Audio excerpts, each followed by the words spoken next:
ಬಾಶೆಟ್ಟಹಳ್ಳಿ ಪಟ್ಟಣ ಪಂಚಾಯಿತಿ ಚುನಾವಣೆ 21ನೇ ತಾರೀಕು ನಡೆಯಲಿದ್ದು, ಆ 21ನೇ ತಾರೀಕು ನಡೀತಕ್ಕಂಥ ಚುನಾವಣೆಯಲ್ಲಿ ಬಾಶೆಟ್ಟಹಳ್ಳಿ ಪಟ್ಟಣ ಪಂಚಾಯಿತಿ ವ್ಯಾಪ್ತಿಯಲ್ಲಿ ನಿಂತಿರ್ತಕ್ಕಂಥ ಎಲ್ಲ ನಮ್ಮ ಭಾರತೀಯ ಜನತಾ ಪಕ್ಷದ ಅಭ್ಯರ್ಥಿಗಳಿಗೆ ಹಾಗೂ ನನ್ನ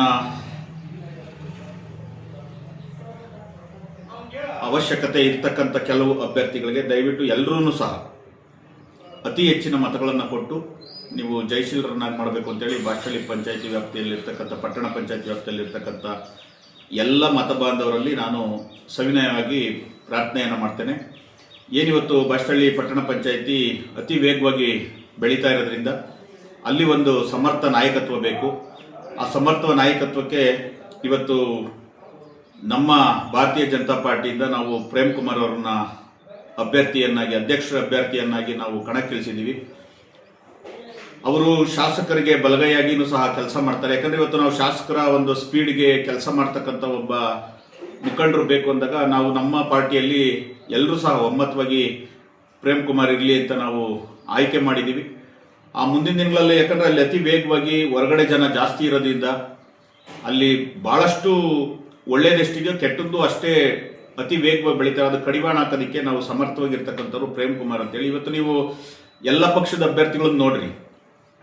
ಆ ಎಲ್ಲ ಪಕ್ಷದ ಅಭ್ಯರ್ಥಿಗಳಲ್ಲಿ ನಮ್ಮ ಪಕ್ಷದ ಅಭ್ಯರ್ಥಿ ಅನುಭವವುಳ್ಳಂಥವ್ರು, ತಾಲೂಕು ವಾಲ್ಮೀಕಿ ಸಮಾಜದ ಒಬ್ಬ ಅಧ್ಯಕ್ಷರು, ಮತ್ತು ಸಾಕಷ್ಟು ರಾಜಕೀಯದ ಏರಿಳಿತಗಳನ್ನು RL ಜಾಲಪ್ಪನವ್ರ ಕಾಲದಿಂದ ಹಿಡಿದು ಇಲ್ಲಿವರೆಗೂ ಸಹ ಅನೇಕ ಏರಿಳಿತಗಳನ್ನು ನೋಡಿ ಅವರು ರಾಜಕಾರಣದಲ್ಲಿ ಸಾಕಷ್ಟು ಅನುಭವ ಹೊಂದಿರೋದ್ರಿಂದ ನಾವು ಇವತ್ತು ಎಲ್ಲರೂ ಸಹ ಕಾಯ ವಾಚ ಮನಸ್ಸ ನಾವು ಭಾರತೀಯ ಜನತಾ ಪಾರ್ಟಿಯ ಅಭ್ಯರ್ಥಿಗಳಿಗೆ ನಾವು ಹೆಚ್ಚಿನ ಮತಗಳನ್ನು ಕೊಟ್ಟು ಅಧಿಕಾರ ಹಿಡಿದಕ್ಕೆ ಅಲ್ಲಿನ ಮತಬಾಂಧವರು, ಸುತ್ತಮುತ್ತ ಇರ್ತಕ್ಕಂಥ ಗ್ರಾಮಗಳವರು ಮತ್ತು ಬಾಶೆಟ್ಟಹಳ್ಳಿಯಲ್ಲಿ ಇರ್ತಕ್ಕಂಥವ್ರು, ಹೊರಗಡೆ ಇರ್ತಕ್ಕಂಥ ಮತಬಾಂಧವರು BJPಯ ಕಮಲದ ಗುರುತಿಗೆ ಅತಿ ಹೆಚ್ಚಿನ ಓಟನ್ನು ಕೊಟ್ಟು ಆ ಬಾಶೆಟ್ಟಹಳ್ಳಿ ಪಟ್ಟಣ ಪಂಚಾಯಿತಿ ಒಂದು ಉನ್ನತ ಮಟ್ಟಕ್ಕೆ ಏರೋದಕ್ಕೆ ಸಹಕಾರ ಕೊಡಬೇಕು ಅಂತೇಳಿ ತಮ್ಮೆಲ್ಲರಲ್ಲೂ ನಾನು ಮತ್ತೊಮ್ಮೆ ಸವಿನಯವಾಗಿ ಪ್ರಾರ್ಥನೆಯನ್ನು ಮಾಡ್ತೇನೆ. ಕೆಲವೊಂದು ಕ್ಷೇತ್ರಗಳಲ್ಲಿ BJPಗೆ ಎದುರಾಗಿ ನಿಮ್ಮ ಬೆಂಬಲಿಗರನ್ನೇ ಒಂದು ಕಣಕ್ಕಿಳಿಸಿದ್ದೀರಿ ಅನ್ನೋ ಒಂದು ಮಾಹಿತಿ ಇದೆ. ಕೆಲವೊಂದು ಕ್ಷೇತ್ರಗಳಲ್ಲಿ ಅಂತೇನಿಲ್ಲ, ಒಂದು ಕಡೆ ಆ ಥರ ಒಂದು ತೊಂದರೆ ಆಗಿದ್ದು ಒಂದು ಕಡೆ. ಅದು ಇನ್ನೆಲ್ಲ ಕಡೆನೂ ನಾವು BJP ಅಭ್ಯರ್ಥಿಗಳು ನಮ್ಮವರೇ ನಿಂತವ್ರೆ. ಅಲ್ಲಿ ಒಂದು ಕಡೆ ಒಂದು ಸ್ವಲ್ಪ ಗೊಂದಲದಲ್ಲಿ ಏರುಪೇರು ಆಗಿದೆ. ಅದರಲ್ಲೇನು ಶಾಸಕರದಾಗಲಿ ಯಾರ್ದೇನು ತಪ್ಪಿಲ್ಲ. ಶಾಸಕರು B ಫಾರಮ್ನ ಕೊಟ್ಟಿದ್ರು, ಬಟ್ ಆ B ಫಾರಮ್ ತಗೊಳೋದ್ರಲ್ಲಿ ಏನು ನಮ್ಮ ಪಕ್ಷೇತರ ಅಭ್ಯರ್ಥಿ ಒಂದು ಸ್ವಲ್ಪ ಎಡವಿದ್ರು ಅಂತ ನನ್ನ ಭಾವನೆ.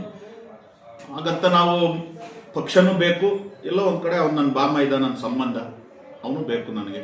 ನಾನು ಹಂಗನ್ಬಿಟ್ಟು ಏನು ನನ್ನ ಪೂರ ನಾನೇನು ಆಂಟಿ ಇಲ್ಲ, ವಿರೋಧ ಅಂತ ಏನಿಲ್ಲ. ನನ್ನ ಪ್ರೀತಿಸೋರು ಗೆಲ್ಲಿ ಅನ್ನೋದು ನನ್ನ ಮನಸ್ಸಲ್ಲೂ ಇರ್ತದಲ್ಲ. ನಮಗೇನು ನಮ್ಮದು ಒಂದು ಸ್ವಾರ್ಥ ಇರ್ತದೆ. ಯಾರೋ ಒಬ್ರು ಎಲ್ಲೋ ಒಂದು ಕಡೆ ನನಗೆ ಸಹಾಯ ಮಾಡೋರು ಅಂದಾಗ ಅವ್ರು ಗೆಲ್ಲಿ ಅನ್ನೋದು ನಮ್ಮದು ಒಂದು ಸ್ವಾರ್ಥ ಇರ್ತದೆ. ಹಾಗನ್ಬಿಟ್ಟು ನಾವು ಭಾರತೀಯ ಜನತಾ ಪಾರ್ಟಿ ಅಧಿಕಾರ ಹಿಡಿಬೇಕು ಅನ್ನೋದು ನನ್ನ ಆಸೆ. ಏನು ಶಾಸಕರು ನನಗೆ ಜವಾಬ್ದಾರಿ ಕೊಟ್ಟವ್ರೆ ಅಲ್ಲಿ ನನ್ನ ಪಕ್ಷದ ಅಭ್ಯರ್ಥಿಗಳು ಗೆಲ್ಲಿಸ್ಕೊಂಡು ತರಬೇಕು ಅನ್ನೋದು ನನ್ನ ಇಚ್ಛೆ. ಪ್ರೇಮ್ ಕುಮಾರ್ ಅಣ್ಣ ಏನು ಎಲೆಕ್ಷನ್ ನಿಂತಿದ್ದಾರೋ ನಾಗದನಹಳ್ಳಿ, ಮೋಪ್ರಹಳ್ಳಿ, ಆದಿನಾರಾಯಣ ಹೊಸಳ್ಳಿ ಆ ಭಾಗದಲ್ಲಿ ಇನ್ಚಾರ್ಜಿಂಗ್ ನೀವೇ ತಗೊಂಡಿದ್ದೀರಾ. ಅಲ್ಲಿ ಈ ಸದ್ಯದ ಪರಿಸ್ಥಿತಿಯಲ್ಲಿ BJP ಸ್ಥಿತಿ ಹೆಂಗಿದೆ, ಏನಾಗಬಹುದು? ಅಲ್ಲ, ನಾಗದನಹಳ್ಳಿ, ಆದಿನಾರಾಯಣ ಹೊಸಳ್ಳಿ, ಮೋಪ್ರಹಳ್ಳಿ ಅಲ್ಲಿ ಇವತ್ತು BJP ಅಭ್ಯರ್ಥಿ ಅಂದರೆ ನಮ್ಮ ಅಧ್ಯಕ್ಷ ಕ್ಯಾಂಡಿಡೇಟು. ನನಗೆ 100ಕ್ಕೆ 100 ಅಲ್ಲಿರ್ತಕ್ಕಂಥ ಎಲ್ಲ ನಮ್ಮ ಕುಲಬಾಂಧವರು ಕೈ ಹಿಡಿತಾರೆ, ನನ್ನ ಗೌರವ ಉಳಿಸ್ತಾರೆ. ಮತ್ತು ಪ್ರೇಮ್ ಕುಮಾರ್ಗೆ ಅತಿ ಹೆಚ್ಚಿನ ಮತಗಳನ್ನು ಕೊಟ್ಟು ಗೆಲುವು ಕೊಡ್ತಾರೆ ಅಂತ ನನಗೆ 100ಕ್ಕೆ 100 ನಂಬಿಕೆ ಐತೆ. ಅಲ್ಲಿ ಕೆಲವು ಕುಯುಕ್ತಿ ಮಾಡ್ತಕ್ಕಂಥ ಕೆಲವು ಮುಖಂಡರುಗಳು, ಅವರೇನು ಯಾರಿಗೇನು ಒಳ್ಳೇದು ಮಾಡಲ್ಲ, ಇದು ಇಲ್ಲ. ಆ ಕುಯುಕ್ತಿ ಮಾಡ್ತಕ್ಕಂಥ ಕೆಲವು ಮುಖಂಡರುಗಳು ಇಲ್ಲ ಸಲ್ಲದ ಆರೋಪಗಳನ್ನು ಮಾಡೋದು, ಸಾಕ್ಷಿ ಇಲ್ಲದೆ ಇರ್ತಕ್ಕಂಥ ಆರೋಪಗಳು, ಯಾವುದೋ ಒಂದು ಸಣ್ಣದ ಆರೋಪ ಎತ್ತಿ ಅವ್ರ ತಲೆ ಮೇಲೆ ಹಾಕೋದು, ಆ ಥರ ಒಂದಷ್ಟು ಕುಯುಕ್ತಿ ಮಾಡ್ತಕ್ಕಂಥ ಕೆಲವು ಮುಖಂಡರುಗಳವ್ರೆ. ಬಟ್ ಇವತ್ತು ಜನ ಪ್ರಜ್ಞಾವಂತರು, ಬುದ್ಧಿವಂತರವ್ರೆ. ಆದ್ದರಿಂದ ಆ ಥರ ಪ್ರತ್ಯಕ್ಷವಾಗಿ ಕಂಡರು ಪ್ರಮಾಣಿಸಿ ನೋಡಿ ಮತ ಚಲಾವಣೆ ಮಾಡ್ತಾರೆ ಅನ್ನೋದು ನನ್ನ ನಂಬಿಕೆ ಇದೆ. ಅದರಲ್ಲೂ ಬಹುತೇಕ ಏನು ಅಲ್ಲಿನ ನನ್ನ ಸಮಾಜದ ಮುಖಂಡರುಗಳು, ಮತಬಾಂಧವರವರೇ, ಒಕ್ಕಲಿಗೆ ಸಮಾಜದ ಮುಖಂಡರುಗಳು ಬಹುತೇಕ ಪ್ರೇಮ್ ಕುಮಾರ್ ಪರವಾಗಿ ಈ ಸಾರಿ ಮತಯಾಚನೆ ಮಾಡ್ತಾರೆ, ಮತ ಹಾಕ್ತಾರೆ, ಅತಿ ಹೆಚ್ಚಿನ ಮತಗಳಿಂದ ಗೆಲ್ಲಿಸ್ಕೊಡ್ತಾರೆ ಅಂತ ನನ್ನ 100ಕ್ಕೆ 100 ವಿಶ್ವಾಸ ಇದೆ.